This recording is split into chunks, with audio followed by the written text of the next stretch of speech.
Hi friends, ఈరోజు నేను basic dosa batter ఎలా తయారు చేయాలో చెప్తున్నానండి. ఇక్కడ నేను అన్ని కొలతలతో సహా చెప్తున్నాను. ఇక్కడ మనం ఏ గ్రెయిన్స్ తీసుకున్నా ఫస్ట్ మనము ఒక చాటా లేదా ఏదైనా మనకు పెద్దగా ఉన్న ప్లేట్లో వేసుకొని చూసుకోవాలండి. ఏమైనా స్టోన్స్ ఉన్న పురుగున్న తీసేసి నీట్గా చేసుకోవాలి. అలా నేను చేసుకొని పెట్టానండి. ఇక్కడ నేను ఫస్ట్ ఒక కప్పు మినపప్పు తీసుకుంటున్నానండి. ఇది గుండు మినపప్పు అండి, బద్దది కాదు. దీని లోపల మనకు స్పర్మ్ అనేది అలానే ఉంటుంది, హెల్త్కి చాలా మంచిది. అలానే ఒక కప్పు గుండు మినపప్పుకు మామూలుగా హోటల్లో అయితే 3 కప్స్ రైస్ పోస్తారండి. నేను ఇక్కడ రైస్ బదులు 2 కప్స్ సామలు అండి, ఇవి మిల్లెట్స్, చాలా మంచిది హెల్త్కి. 2 కప్స్ సామలు, ఒక 1/3 కప్ బియ్యం పోస్తున్నాను అంటే కొంచెం క్రిస్పీనెస్ కోసం. ఇదేమో ఫైబర్ రిచ్ ఉంటుంది. ఇవి రెండు కూడా బియ్యం లాగానే క్రిస్పీనెస్ ఇస్తా కానీ ఇందులో ఫైబర్ ఎక్కువగా ఉంటుందండి. ఓకేనా? 1 కప్పు గుండు మినపప్పుకు 2 కప్పుల సామలు, 1/3 కప్ రేషన్ రైస్ అండి. ఇవే దోశలకు బాగుంటాయి. ఒక 1/2 కప్ వరకు దొడ్డు అటుకులు పోహా, ఒక 1/4 కప్ వరకు ఏవైనా సరేనండి, మామూలు శనగపప్పు అయినా సరే, పొట్టు శనగలైనా సరే, ఏవైనా సరే తీసుకోవచ్చు. దీంతో పాటు మీరు పెసర్లు కూడా తీసుకోవచ్చు. పెసర్లు వేస్తే మాత్రం బ్యాటర్ వన్ డేనే ఉంటుందండి. సెకండ్ డే వరకు కొంచెం పులుస్తుంది, కాబట్టి నేను పెసర్లు వేయట్లేదు. దీనికి 1 టీ స్పూన్ మెంతులు అండి. మెంతులు హెల్త్కి చాలా మంచిది, డైజెషన్ కూడా ఇవి కరెక్ట్గా మనకు కాన్స్టిపేషన్ ఉన్నా కూడా, మోషన్స్ అయినా కూడా డైజెషన్ అనేది కరెక్ట్ కావడానికి హెల్ప్ చేస్తాయండి. 1 టీ స్పూన్ వరకు సరిపోతాయండి, ఎక్కువగా వేయకూడదు. వీటన్నిటిని ఫస్ట్ మనము చేటలో కానీ లేకపోతే ప్లేట్లో కానీ వేసుకొని చెరుపుకొని పెట్టుకున్నానండి. వీటిని మనము వాష్ చేసుకోవాలి. అన్ని గ్రేప్స్ని 1కి 2 సార్లు వాష్ చేసుకోవాలండి. ఒక అటుకులు మాత్రమే సపరేట్గా వాష్ చేసుకొని పెట్టుకోవాలి. ఇవన్నీ కలపచ్చు. ఫస్ట్ 1 కప్ మినపప్పు వేస్తున్నానండి. దీంతో నేను ఆల్రెడీ మీజర్ చేసి పెట్టాను. దాదాపు 2 కప్పుల వరకు సాంబార్,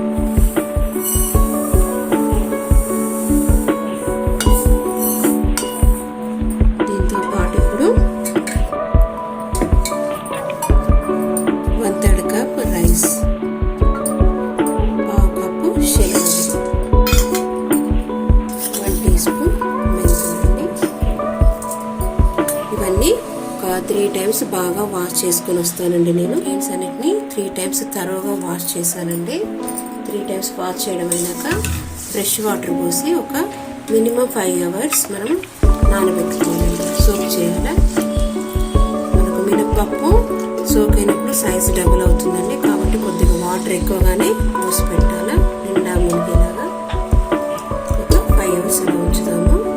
అంత లోపల ఇది పోహా అనేది మనము మిక్సీకి వేసే ముందు 1/2 అవర్ ముందైనా వాష్ చేసుకొని పెట్టుకోవచ్చు, లేదా ఇప్పుడైనా పెట్టుకోవచ్చు అండి, మన ఇష్టం. కాకపోతే సపరేట్గా నానబెడతాము, అప్పుడేవి కరెక్ట్గా సోక్ అవుతాయి. ఒకసారి 2 సార్లు వాష్ చేద్దాము. పోహాను కూడా 2-3 టైమ్స్ వాష్ చేసి ఫ్రెష్ వాటర్ పోస్తున్నానండి. ఇది మనము మిక్సీకి వేసేటప్పుడు లాస్ట్ స్టేజ్లో వేస్తే సరిపోతుందండి, ముందే వేయనవసరం లేదు, ఎందుకంటే అప్పటికి మెత్తబడిపోతాయి. ఇలా ఈ రెండింటిని నేను సోక్ చేసి పెడుతున్నానండి. మళ్ళీ మిక్సీ పడదాం. ఇప్పుడు ఈ పప్పులు, సామలు ఇవన్నీ నానబెట్టి 5 అవర్స్ అయిందండి. ఇక్కడ మనకు తిక్కు పోహా కదా, ఇది కూడా బాగా నానింది. అయితే దీనికి మనము మిక్సీ చేసుకునేటప్పుడు ఈ వాటర్నే వాడతానండి. మనకు దోశ బ్యాటర్ కన్సిస్టెన్సీ వచ్చేలాగా అవసరం ఉన్నన్ని వాటరే పోసుకోవాలండి, మిగతా అవసరం లేదు. ఈ వాటర్ ఎప్పుడు కానీ పాడేయద్దండి, ఇందులో మినరల్స్, వైటమిన్స్ చాలా ఉంటాయి. ఒక వాయికి సరిపడా పప్పు వేసుకున్నాక ఈ వాటర్ పారబోయకుండా వాయికి సరిపడా ఇవే వాటర్ పోయాలండి. ఎందుకంటే నేను 3 టైమ్స్ వాష్ చేశాక ఫ్రెష్ వాటర్తో సోక్ చేశాను. వీటితోటే మిక్సీ చేసుకొని వస్తాను. చూడండి, ఇలా మరీ పల్చగా చేయొద్దండి, ఈ కన్సిస్టెన్సీలో చేసుకోవాలి. దీని ఒక బౌల్లోకి తీసుకుంటున్నాను. ఇప్పుడు సెకండ్ టైం కూడా వేస్తున్నానండి. సెకండ్ టైం వేసినప్పుడు ఆ పోహా కూడా వేసి మిక్సీ పట్టుకొని వస్తాను. ఈ పోహా కూడా నీళ్ళు పిండేసి వేసుకుందామండి. సెకండ్ వాయి కూడా పట్టుకొచ్చానండి. ఇప్పుడు దీంట్లో పోసేసేస్తున్నాను. అయితే మనం సెకండ్ టైం అటుకులు వేస్తాము కదా, ఒకసారి 2 వాయిలు కలిసేటట్టుగా కలుపుకోవాలండి. ఫస్టే కలుపుకొని మూత పెట్టి వీలైతే ఓవర్ నైట్ ఫర్మెంట్ అవనివ్వాలండి, లేదంటే కనీసం 8 అవర్స్ అండి. అప్పుడే ఫ్లఫీగా వస్తుంది బ్యాటర్ అనేది, ఎయిర్ ఫార్మేషన్ అయ్యి. నేను ఇలా 2 ఆయిల్ పట్టుకున్నాక ఇవి 2 ఆయిల్ కలిసేలాగా ఒకసారి బాగా కలుపుకొని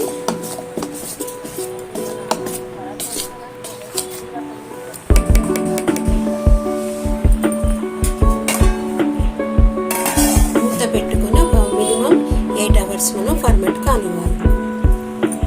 ఇక్కడ నేను ఆలు కర్రీ చేయబోతున్నానండి. ఇది దోశలోకి ముఖ్యంగా ఆనియన్స్ ఎక్కువ వేసి చేస్తాం కదా, బాయిల్ చేసి మెత్తగా, అటువంటి ఆలు కర్రీ చేస్తున్నానండి. దానికోసం నేను ఒక మీడియం సైజ్ పొటాటోస్ 3-4 వరకు పెట్టుకున్నానండి.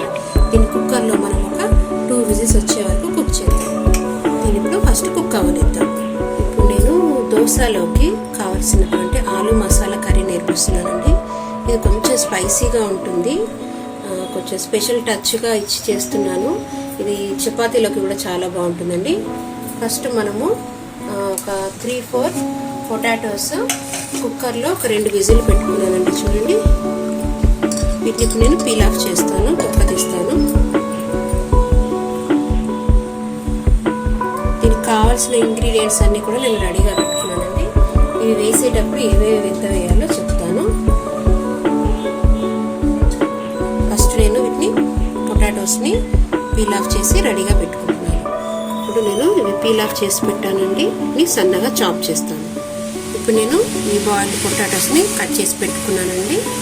స్టవ్ ఆన్ చేసి ఒక ఐరన్ కడాయి పెట్టుకున్నాను.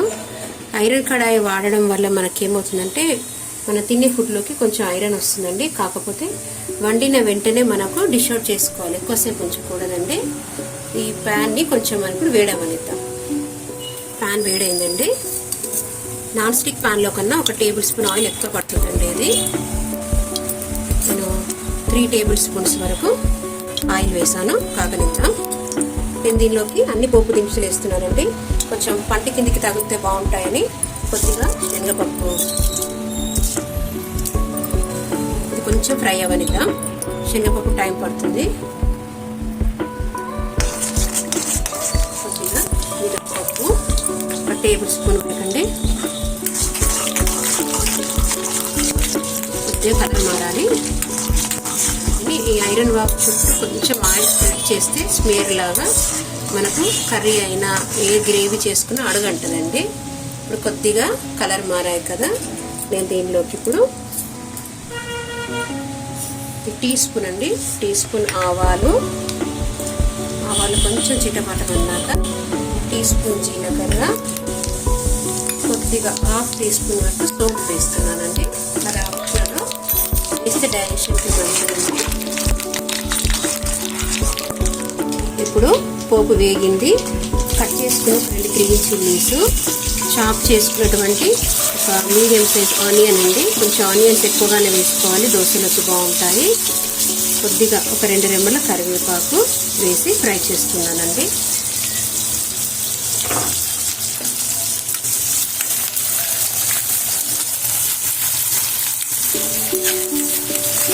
పోపులో వేసిన పప్పులన్నిటివి రెడ్ కలర్లో రావాలండి, లేకుంటే కొంచెం బిట్టర్నెస్ అనేది ఉంటుంది. రెడ్ కలర్ వచ్చే వరకు ఫ్రై చేశాకనే వెజిటేబుల్స్ యాడ్ చేసుకోవాలి.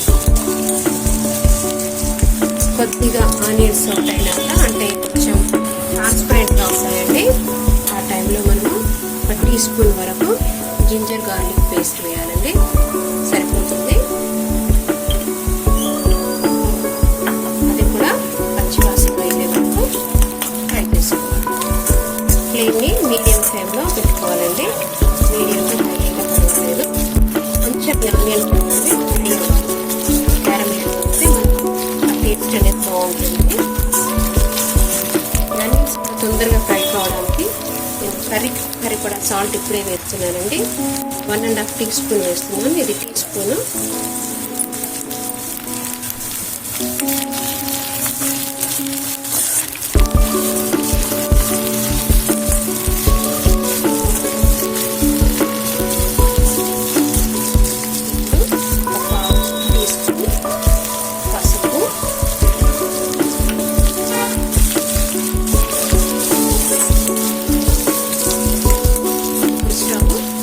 లోలో పెట్టుకోండి. మసాలాలు యాడ్ చేసుకుంటాము. ఆల్రెడీ జింజర్ గార్లిక్ పేస్ట్ మంచిగా వేగాయింది, వాసన కూడా బాగా వస్తుంది. ఇప్పుడు నేను దీంట్లోకి సరిపడా కారం, అయితే నేను కొంచెం చట్పటా నేచర్ రావడానికి మ్యాగీ వాళ్ళది మ్యాజిక్ మసాలా సాచెట్స్ దొరుకుతాయండి, ఒక సాచెట్ వాడదాం అనుకుంటున్నాను. 1 టీ స్పూన్ వరకు చిల్లీ పౌడర్ అండి, ఎందుకంటే నేను అది మసాలా సాచెట్ వేస్తాను కదా, తక్కువగా వేస్తున్నాను. ఆ సాచెట్ వేయము అనుకునేవారు వీటిని డబల్ వేసుకోవాలండి. 1 టీ స్పూన్ వరకు జీరా పౌడర్, 1 టీ స్పూన్ వరకు, 3.5 స్పూన్ అయినా సరేనండి, ధనియాల పొడి ఎక్కువ వేసుకుంటే మంచిది. 1.5 టీ స్పూన్ వరకు ధనియా పౌడర్. ఇవన్నీ మనము ఫ్లేమ్ లో పెట్టి వేసి కలుపుకోవాలండి, లేకుంటే మాడిపోతాయి. కొద్దిగా పెప్పర్ పౌడర్ వేస్తున్నానండి, 1/4 టీ స్పూన్ వరకు.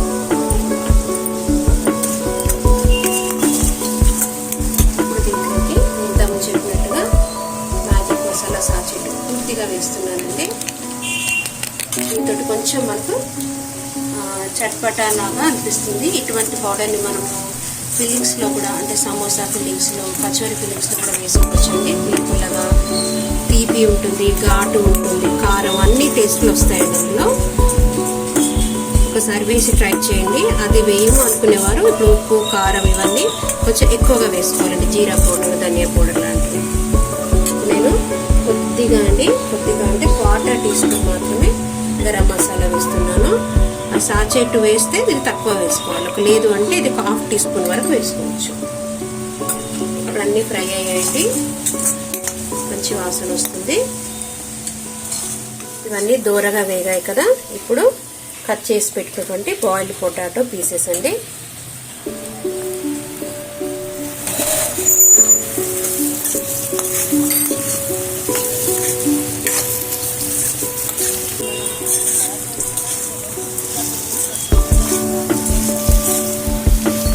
టేస్ట్ కూడా చాలా బాగుంటుందండి, రైస్లోకి కూడా తినొచ్చు.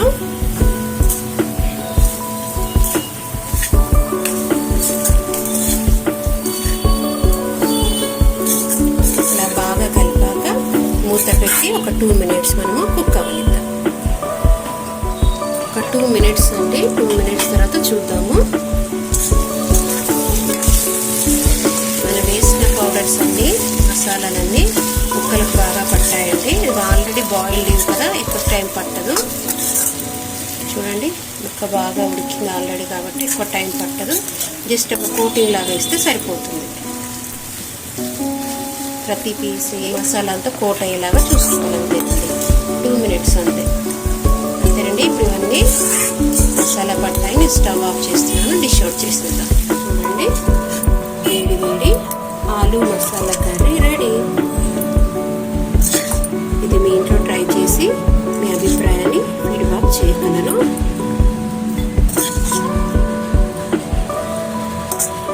ఎంత బాగా వచ్చిందో కలరు, టెక్చరు. ఇప్పుడు మనకు కొబ్బరి చట్నీ అండి. నేను ఈ కొబ్బరి చట్నీని నార్మల్ హోటల్ స్టైల్లో కాకుండా హెల్తీగా, కొంచెం స్పైసీగా ఎలా చేయాలో చూపిస్తున్నాను. నేను ఒక 1/2 కొబ్బరి చిప్ప తీసుకుంటున్నానండి. దీనికి నేను వాష్ చేసి పీసెస్గా కట్ చేసుకొని తెస్తాను. ఇప్పుడు మనము దోశలకి కాంబినేషన్ ఆలు కర్రీతో పాటు కొబ్బరి చట్నీ పెట్టుకుంటే చాలా మంచిదండి హెల్త్కు. నేను ఓన్లీ కొబ్బరి కాకుండా కొన్ని నువ్వులు కలిపి చేస్తున్నాను. దీనికి కావాల్సిన పదార్థాలు రెడీగా పెట్టుకున్నాను. ఇప్పుడు కుకింగ్ ప్రాసెస్లో పోతాము. స్టవ్ పైన ఒక ఐరన్ చిన్నది కడాయి పెట్టుకున్నానండి, ఇవన్నీ ఫ్రై చేసుకోవడానికి. ఎప్పుడైనా ఐరన్ కడాయిని మనం వాష్ చేసినాక మళ్ళీ హీట్ చేయాలండి. హీట్ చేశాక ఆయిల్తో స్మేర్ అంటే మొత్తం స్ప్రెడ్ చేసి పెడితే తుప్పు పట్టదండి. అది మనం కొంచెం మెయింటైన్ చేయాల్సి ఉంటుంది. ఐరన్ ప్యాన్స్ అయినా కడాయిలైనా నేను ఆయిల్తో ఆల్రెడీ అది కొంచెం స్ప్రెడ్ చేసి పెట్టాను బ్రష్ తోటి. 1 టీ స్పూన్ వరకు ఉంటుంది అట్లా ఆయిల్. అది కాకుండా మనకు మళ్ళీ ఫ్రై చేయడానికి, ఇప్పుడు ఇంగ్రీడియంట్స్ అన్ని ఫ్రై చేయడానికి సరిపడా ఆయిల్ అంటే 1 టేబుల్ స్పూన్ వేస్తున్నాను, సరిపోతుంది. ఆయిల్ కాగిందండి. ఒక 1/2 టీ స్పూన్ మెంతులు, ఒక 1/4 టీ స్పూన్ జీలకర్ర, కొద్దిగా మినపప్పు, కలర్ మారలి 1 టీ స్పూన్ వరకు వేసాను. కొంచెం ఫ్రై అవ్వాలి.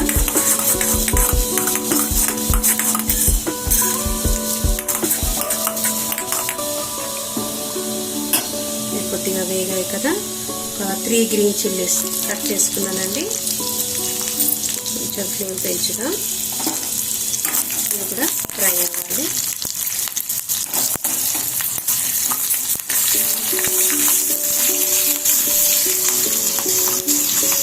కొంచెం చిట్లుతుంది. చిల్లీస్ అనేటివి కొంచెం కలర్ చేంజ్ అవ్వాలండి, వైట్గా. అప్పుడు అవి టేస్ట్ బాగుంటాయి. మామూలుగా అన్నీ పచ్చి వేసి కూడా కొబ్బరి చట్నీ చేస్తారండి, కానీ ఈ టైంలో కొంచెం పచ్చి తినడం తక్కువ చేసాం మేము. అందుకే ఏవైనా కొద్దిగా అయినా ఫ్రై చేస్తే చట్నీ చేస్తున్నాను నేను. ఏవి కూడా పచ్చిగా వేయట్లేదు.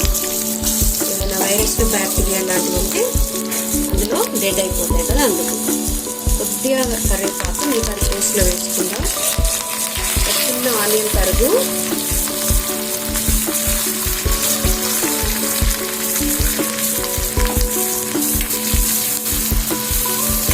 కొంచెం దూరంగా వేయాలండి. వేగనిద్దాం ఒక నిమిషం.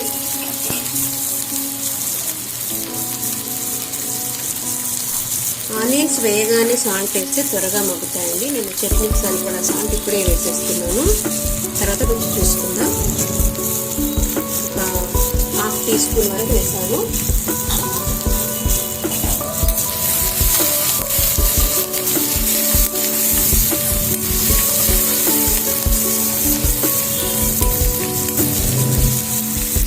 కొద్దిగా త్వరగా వేగాక ఒక 1/2 కొబ్బరి చిప్పనండి, అరచిప్ప కొబ్బరి మంచిగా వాష్ చేసి కట్ చేసినటువంటి ముక్కలు, ఇవి కూడా కొద్దిగా వేగాలి. కొంచెం వేగాక ఒక పెద్ద టొమాటోనండి ముక్కలు చేసి పెట్టుకున్నాను, అది కూడా వేసుకున్నాను. టొమాటో వద్దు అనుకుంటే ఉసిరికాయంత చింతపండును నీట్గా తీసుకొని కూడా యాడ్ చేసుకోవచ్చండి. నేను ఒక పెద్ద టమాటో వేసాను, ముక్కలు వేస్తున్నాను కట్ చేసి. ఇది కొంచెం మగ్గాలండి, టమాటో అనేది సాఫ్ట్ అవ్వాలా. ఇప్పుడు మూత పెట్టి మగ్గనిద్దాం. మగ్గిందండి, మూత తీసి చూద్దాము.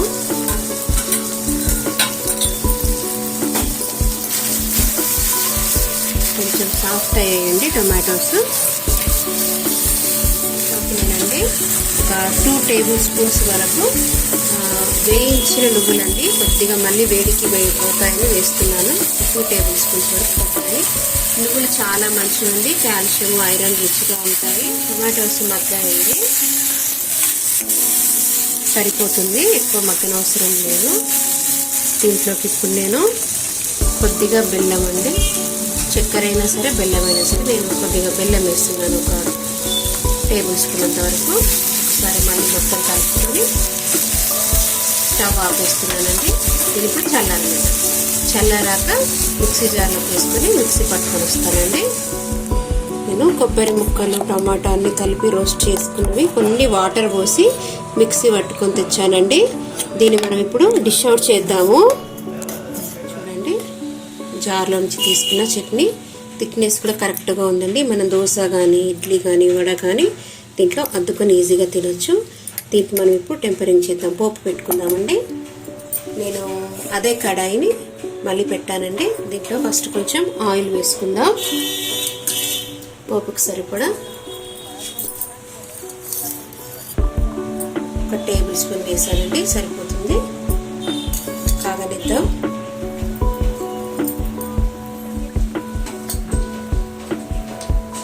పోపు సామాను కూడా ఎవరిష్టం అండి. కొంతమంది పప్పులు వేసుకుంటారు ఎక్కువగా, నేను ఇక్కడ నార్మల్గానే పెడుతున్నాను. కొద్దిగా మినప్పప్పు కొద్దిగా కలర్ మారిందండి. ఇప్పుడు దీంట్లోకి కొన్ని ఆవాలు చిటపటమన్నాక కొద్దిగా జీలకర్ర వేసాలండి. కొద్దిగా ఫ్రై అవనిద్దాం. కొద్దిగా ఫ్రై అయ్యాక కొంచెం పసుపు, కొద్దిగా కరివేపాకు,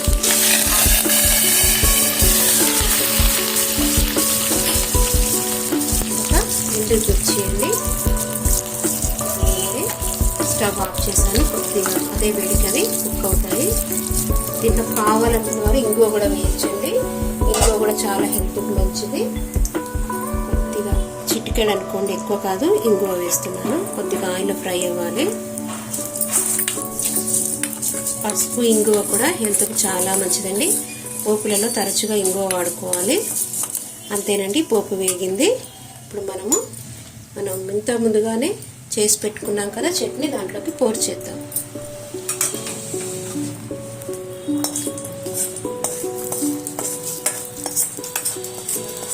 పోపు వేసాక ఒకసారి కలుపుకుందామండి. చూడండి ఎంత ఎమ్మీగా, టెక్స్చర్ కూడా ఎంత బాగుందండి. ఇప్పుడు నేను దోశకు కాంబినేషన్గా కొబ్బరి చట్నీ, ఆలు మసాలా కర్రీ చేశానండి. మనం ఇప్పుడు దోశ పోసుకొని చూద్దాం. మనము పిండి రుటేషన్కి పెట్టుకున్నాం కదండి, చూడండి. అప్పుడు ఈ బౌల్లో 70% వరకే ఉండేనండి బ్యాటర్. ఇప్పుడు చూడండి నిండా అయిపోయింది. కరెక్ట్గా 7 అవర్స్కి ఇలా అయిందండి. చూడండి ఎయిర్ ఎంత బాగా ఫామ్ అయిందో. దీనికి దాదాపుగా ఒక 1.5 టీ స్పూన్ సాల్ట్ పడుతుందండి. సాల్ట్ వేసుకొని బాగా ఒకసారి కలుపుదామండి. ఈ బ్యాటర్ కొంచెం థిక్గా ఉందండి. అయితే మనం రిఫ్రిజిరేటర్లో పెట్టే వాళ్ళైతే ఈ థిక్ బ్యాటర్ని స్టోర్ చేసుకోవాలండి. ఇప్పుడు మనకు ఎంత అవసరం అంతా ఒక బౌల్లోకి తీసుకొని దీని కన్సిస్టెంట్ని మనం అడ్జస్ట్ చేసుకోవాలి. అంటే మనం ఇలా దోశ పోస్తే జారుడుగా ఉండాలండి. ఇప్పుడు దీన్ని నేను ఉప్పేసి కలుపుతున్నాను. కొంత బ్యాటర్ని ఇంకొక బౌల్లోకి తీసుకుంటున్నానండి, ఎంత అవసరమో అంత.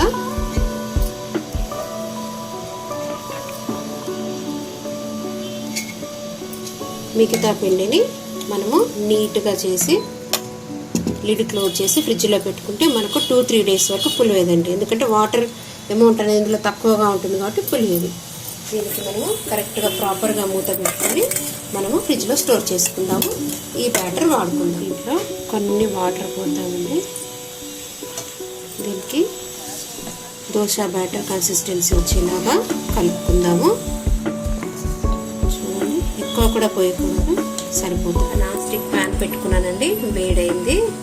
ఇప్పుడు దీన్ని ఫస్ట్ మనము కొంచెం గీ లేదా ఆయిల్ వేసి ఒక ఆనియన్ని హాఫ్కి కట్ చేసి ఇలా 4 స్పూన్ పెట్టుకోవాలండి. లేకపోతే చేయి కాలదు, ఈజీగా మనము స్ప్రెడ్ చేయవచ్చు. ఇలా చేయడం వల్ల మొదటి దోశ అయినప్పటికీ నీట్గా వస్తుందండి. మామూలుగా కొన్ని ఫస్ట్ టైం రావు కదా, ఇలా చేయడం వల్ల నీట్గా వస్తుంది. ట్రై చేసి చూడండి. ఇప్పుడు నేను దీనిపైన ఒక గరిటెడు దోశ పిండి వేస్తున్నానండి. నేను కొంచెం థిక్గా ఉన్న దోశలు తింటామండి, అందుకే కొంచెం థిక్గా వేస్తున్నాను. దీనిపైన మీరు ఆనియన్స్ చల్లుకుంటే ఆనియన్ దోశ, లేదా మనం కారం ఉంటుంది కదా, వెల్లుల్లి కారం, ఇడ్లీ కారం అని చల్లుకుంటే కారం దోశ, వెన్న వేస్తే వెన్న దోశ అవుతుందండి. నేను ఇక్కడ గీనే వేస్తున్నాను. ఇలా చేసి లిడ్ పెట్టి ఒక 1 మినిట్ కుక్ అవనిద్దామండి. లో టు మీడియం ఫ్లేమ్ పెడుతున్నాను. 1 మినిట్ అయిందండి, చూద్దాము కుక్ అయిందా అని. కొద్దిగా కలర్ చేంజ్ అవుతుందండి, చూడండి. స్పాచులా తోటి స్లోగా టర్న్ చేద్దామండి. కలర్ వచ్చిందండి. టర్న్ చేస్తున్నాను. చూడండి ఎంత క్రిస్పీగా వచ్చిందో. ఇంకొకసారి కూడా 1 మినిట్ కుక్ అవనిద్దామండి. ఫస్ట్ దోశ వచ్చిందండి, దీన్ని ప్లేట్లోకి తీసుకుంటున్నాను. ఇప్పుడు సెకండ్ దోశనండి, కొంచెం థిక్గా వేసి చూపిస్తాను. కొంచెం పిండి ఎక్కువగా తీసుకొని కొంచెం థిక్గా వేసుకుంటే బబుల్స్ లాగా వచ్చి స్పాంజీ దోశ వస్తుంది. దీన్ని మనం సెట్ దోశ అని కూడా అనొచ్చండి, థిక్గా ఉంటుంది.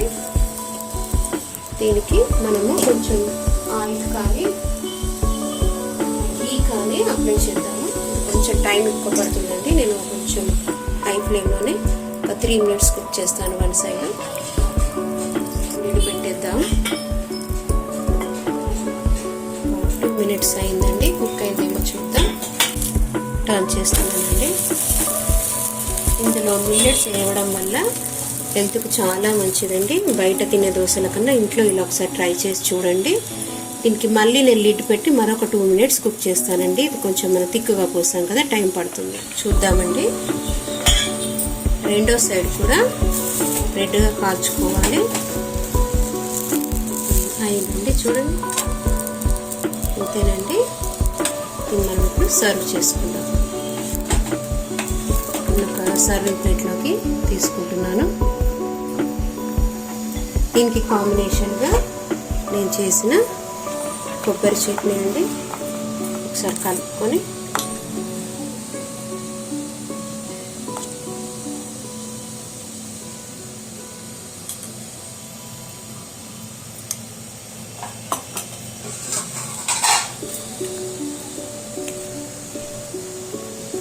పొటాటో కర్రీ అండి.